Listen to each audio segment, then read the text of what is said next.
When Clara inherited a lonely mountain farm in 1878, everyone in the nearest settlement gave her the same warning: never trust the man living beyond the northern ridge. They called him dangerous, secretive, and ruthless, but they never told her what he had been protecting all those years. Then Clara discovered something hidden beneath the old farmhouse floor, and suddenly the neighbor she feared became the only man standing between her inheritance and the people determined to take it from her. Stay until the end, because the truth about why he protected her family's land for so many years changes everything Clara believed about him. Before we begin, take a moment to like this video, leave a comment telling us what you would do if you inherited a remote mountain farm, and subscribe to the Mountain Tribe for more emotional frontier stories. In the autumn of 1878, Clara Whitmore received a letter that changed the direction of her life. She had been living nearly 200 miles from the mountains, working as a seamstress in a crowded river town, where every street was filled with wagons, horses, merchants, and voices. Her life was modest and predictable. She rented a small room above a dressmaker's shop, spent most of her days sewing, and had long ago accepted that the future would probably look much like the present. Then the letter arrived. Her uncle, Samuel Whitmore, had died. He had left behind a mountain farm in a remote valley, along with the house, several acres of pasture, a small orchard, a spring-fed creek, a barn, and everything else connected to the property. The farm belonged to Clara. At first, she thought the inheritance was a blessing. Then she read the final paragraph. Her uncle had written that the farm should never be sold. He had not explained why. He had simply written that the land had belonged to the Whitmore family for 3 generations, and that Clara must never allow anyone to convince her that it was worthless. The sentence seemed strange. From everything Clara knew, the property was almost worthless.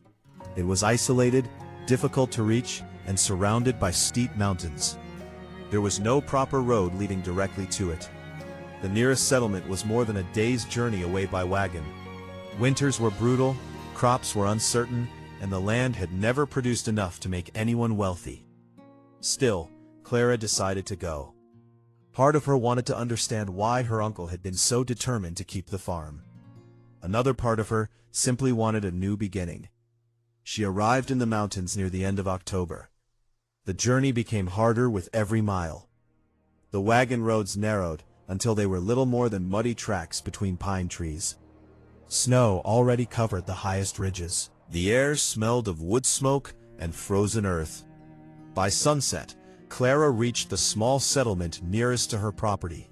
There were barely 24 buildings: a general store, a blacksmith, a church, a boarding house, several wooden homes, and a small tavern where nearly everyone seemed to know everyone else's business. Clara expected questions about the farm. Instead, the room became quiet when she mentioned her name. The tavern keeper looked at her for several seconds. "You're Samuel Whitmore's niece?" Clara nodded. The man's expression changed. "You shouldn't stay up there alone." She smiled uneasily. "I have no one else." "You'll have someone." Clara waited. The man leaned closer. "The neighbor." She asked who he meant. The tavern keeper lowered his voice. "Elias Mercer." That name passed through the room like a cold wind. Clara heard several different stories before she even left the tavern. One person claimed Elias had killed a man years earlier. Another said he lived like a wild animal. Someone else said he rarely spoke. A woman sitting near the stove warned Clara never to cross the northern ridge after dark. "He doesn't like strangers," she said. Clara asked why. Nobody answered. Instead, they told her to be careful. The next morning, Clara continued toward the farm. She had barely traveled a few miles when the first problem appeared. The bridge over the creek had collapsed. A section of the wooden crossing had been destroyed recently, leaving a dangerous gap over freezing water. Clara climbed down from the wagon and stared at it. There was no way across. A large bay horse appeared between the trees. Its rider was a tall man wearing a dark wool coat. His face was weathered by years outdoors. His beard was short, his hair dark, and his expression unreadable. He stopped several yards away. "Whitmore Farm?" Clara nodded. "You're Clara." It wasn't a question. She immediately knew who he was. "Elias Mercer?" The man nodded. Clara's hand tightened around the wagon rail. Elias looked at the broken bridge. "Stay here." He dismounted. Without another word, he walked into the woods and returned with several thick logs. For the next hour, he repaired enough of the crossing for the wagon to pass. Clara watched him work. He barely spoke. When the wagon finally crossed, she expected him to ask for payment. He didn't. Instead, he mounted his horse. "Your roof has a weak section over the eastern room," he said. Clara frowned. "How would you know?" "I've seen it." "From where?" Elias looked toward the mountain. "My land borders yours." Then he rode away. Clara watched him disappear between the trees. She couldn't decide whether she was frightened or curious. When she reached the farm, she discovered that Elias had been right. The roof over the eastern room was damaged. So was part of the barn. The fence along the southern pasture had been repaired recently. Several stacks of firewood had already been cut and placed beneath the shed, and the well had been cleaned. Clara found all of it strange. The farm looked abandoned from a distance, but someone had been maintaining it. That evening, as snow began falling, Clara sat beside the fireplace and remembered the stories from the settlement. Dangerous, ruthless, untrustworthy. Yet the supposedly dangerous neighbor had repaired her bridge without asking for anything. He had warned her about the roof. He had left firewood for the winter. And he had apparently been watching over the property long before she arrived. The mystery deepened the following morning. Clara went into the barn and discovered fresh horse tracks outside. They weren't hers. They led from the northern fence toward the forest. She followed them. At the edge of the trees, she found something that made her stop. Someone had built a crude lookout platform high between two pine trees. From that position, a person could see almost the entire Whitmore property. Clara climbed the ladder. There were blankets, an old lantern, and several empty food containers. Someone had been spending nights there. Someone had been watching the farm. She immediately thought of Elias. But before she could decide what to do, she noticed something carved into the wooden railing. A simple symbol, the initials SW, Samuel Whitmore. Clara touched the carving. Her uncle had known about the lookout. Maybe he had even built it. And suddenly she wondered whether Elias Mercer had been protecting the farm long before her uncle died. That night, Clara heard 3 gunshots in the distance. She froze. The sound came from the northern ridge. Then came another, closer. She reached for the rifle her uncle had left above the fireplace. A few minutes later, someone knocked on the door. Clara raised the rifle. "Who is it?" Elias answered, "It's me." She opened the door only slightly. His coat was covered with snow. "You heard the shots?" "They weren't hunters." Clara stared at him. "Then who was shooting?" Elias looked toward the dark mountains. "Men who don't want you here." Clara's heart began racing. "What do they want?" Elias looked directly at her. "Your land." And before Clara could ask another question, he stepped back into the darkness. She closed the door. For the first time, she understood that inheriting the farm had not simply given her a home. It had placed her in the middle of a secret that had been waiting for her arrival. And somewhere beyond the ridge, someone was willing to use violence to make sure she never discovered the truth. The following morning, Clara expected Elias to return. He didn't. For several hours, she wondered whether she had imagined the seriousness in his voice. Then she found evidence that proved otherwise. The southern fence had been cut, not broken by an animal, cut deliberately. Someone had entered the property during the night. Clara followed the tracks until they disappeared near the creek. She knew she couldn't handle the situation alone, but she also knew she couldn't simply ride into the settlement and announce that strangers were trespassing on her land. Her uncle's warning returned to her. Never sell the farm. Never let anyone convince you that the land is worthless. For the first time, Clara began to suspect that the farm was worth far more than she had been told. She spent the afternoon searching through the farmhouse. Her uncle had left behind very little: a few clothes, old tools, several books, a locked wooden chest, and a collection of letters tied together with faded string. Clara opened the chest. Inside were property records, maps, receipts, and old documents. Most seemed ordinary. Then she found a map. It showed the entire valley. Her farm was marked in dark ink. So were several neighboring properties. But one thing immediately caught her attention. A thin line ran beneath the Whitmore property. Clara studied it. It appeared to represent an underground water source. The line continued toward the northern ridge. Then she noticed a note written in her uncle's handwriting. "Do not let them find the spring." Clara read it twice. The spring? She knew the farm had a creek. She knew there was a well. But she had never heard of another water source. Farmhouse again. Nothing. Then she remembered something. The old stone cellar. She descended beneath the house. The room was dark and cold. Rows of shelves held empty jars and broken tools.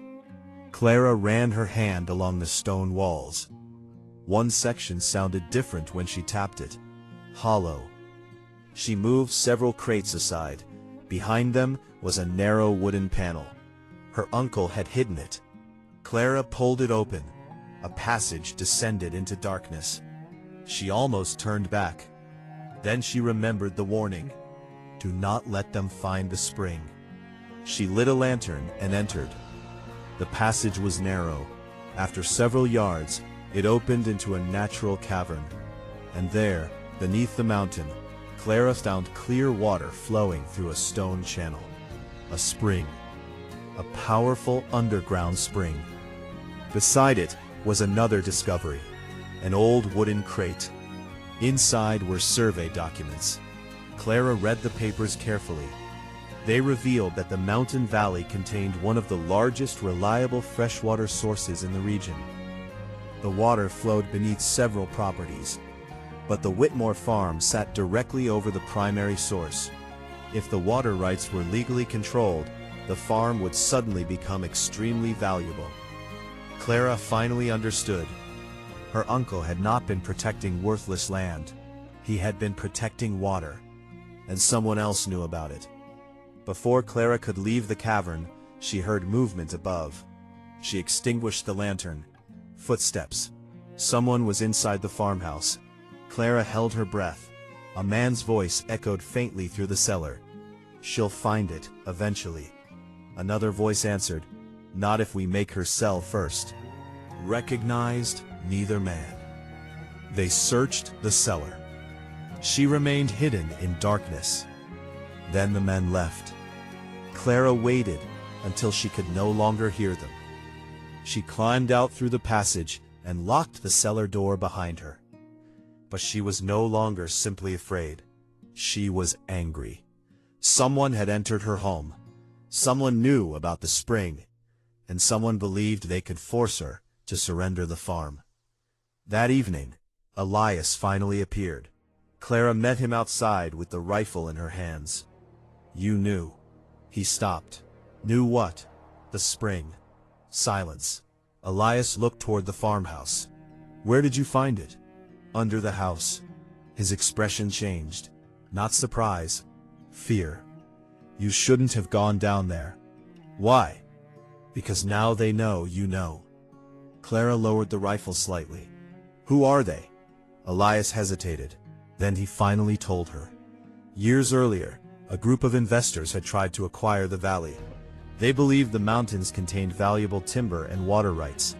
Samuel Whitmore refused to sell. The pressure became increasingly aggressive. There were threats, fires, broken fences, missing livestock. Eventually, several families sold their land.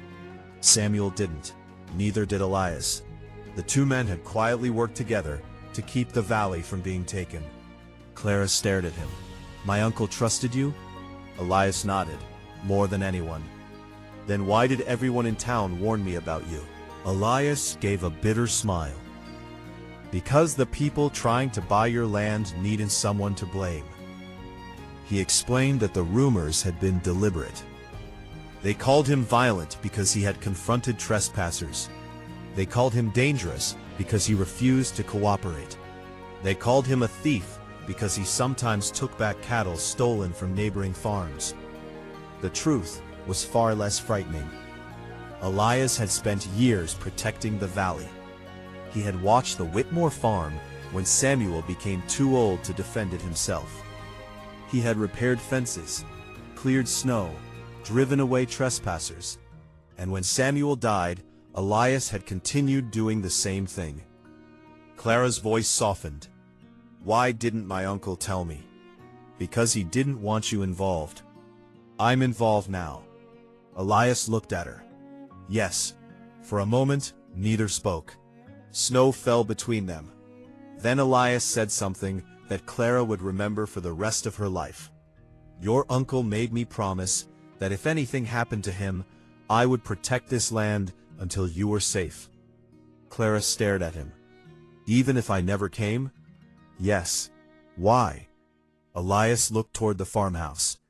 Because your family protected mine once. Clara didn't understand. He explained that when he was 16, his father had died during a harsh winter. His family had nearly lost their property.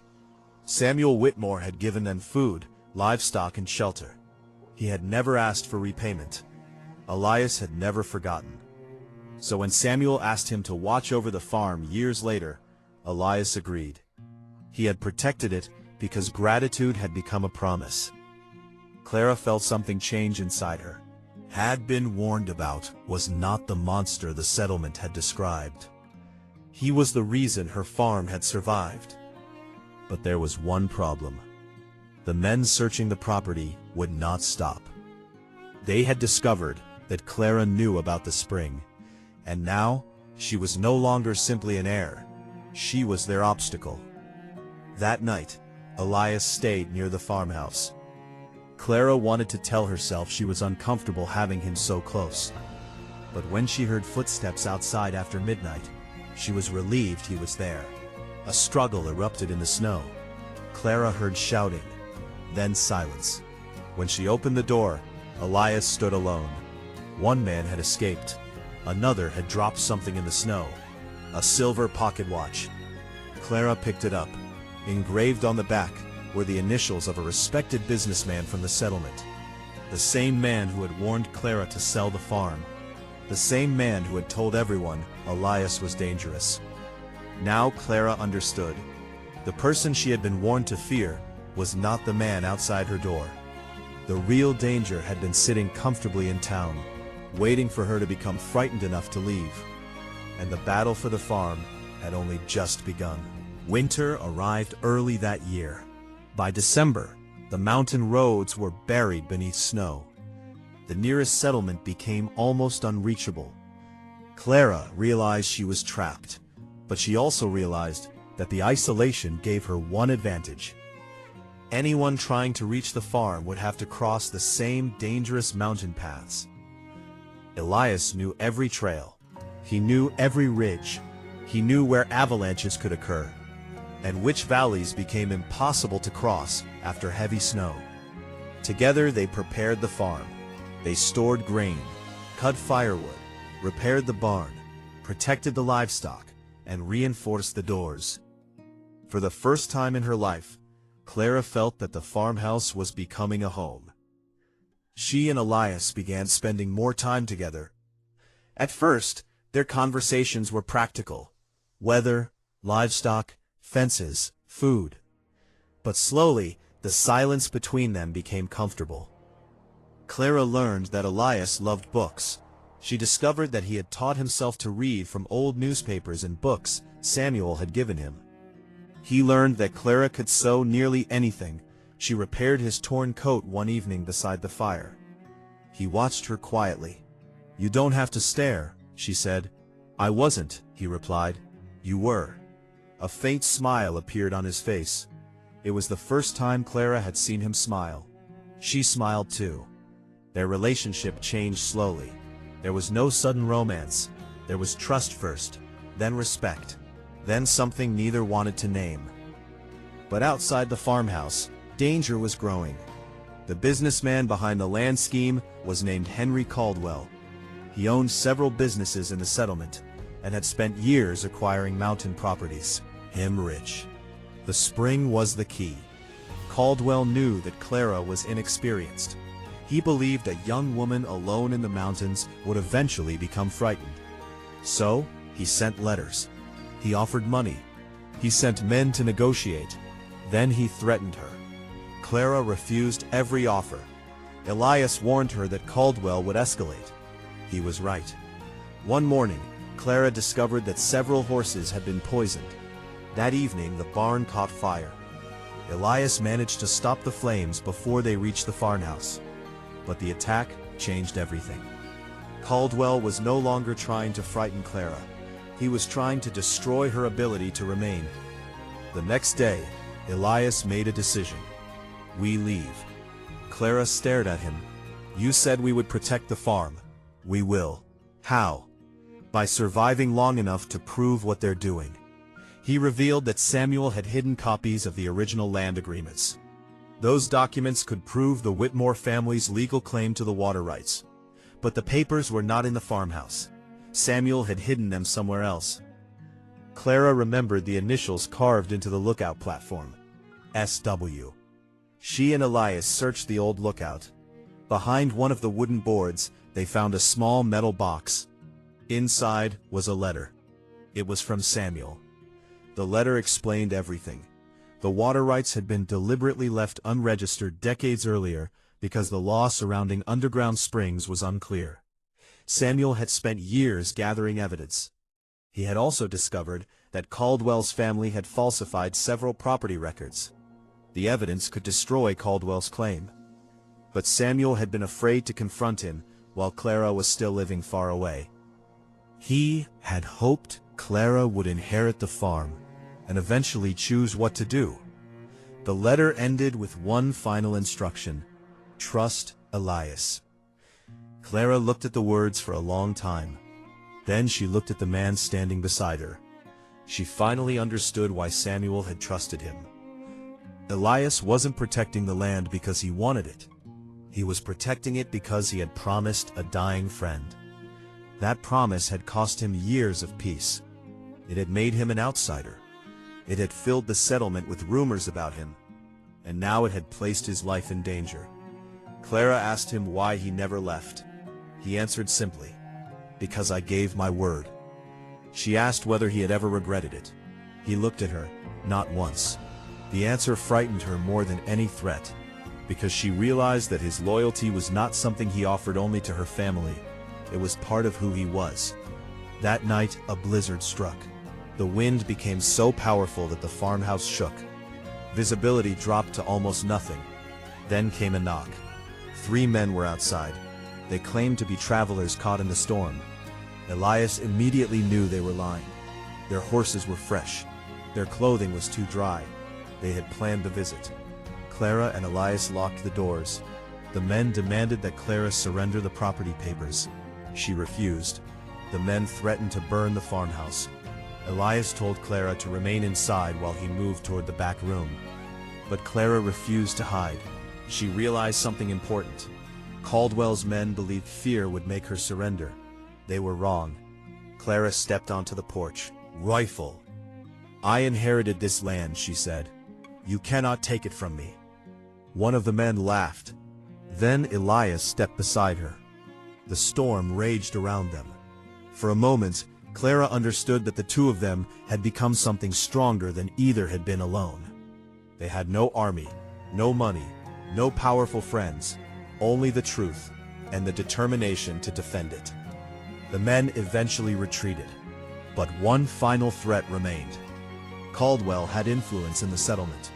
If Clara wanted to keep her farm, she needed legal proof. That meant traveling through the mountains to reach the county office. The journey would be dangerous. The snow was deep. The roads were nearly gone. But they had no other choice. Clara packed the documents. Elias prepared the horses. Before leaving, Clara looked back at the farmhouse. She had arrived there believing she had inherited an empty piece of land. Now she understood that she had inherited something much more complicated.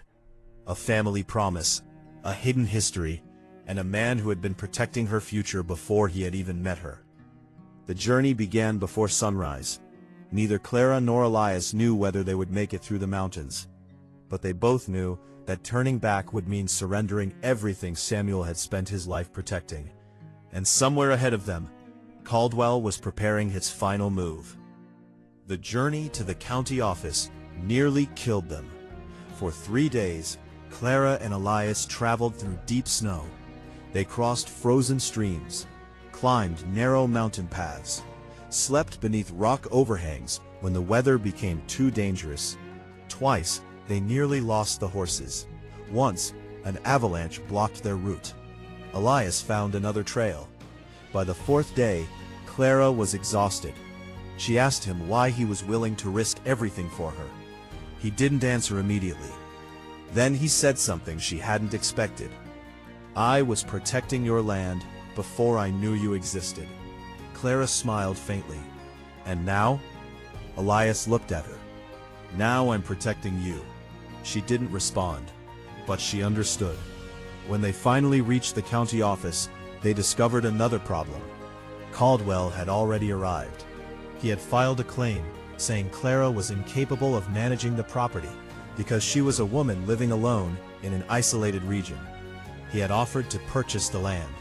The clerk warned Clara that the case could take months. Clara refused to leave.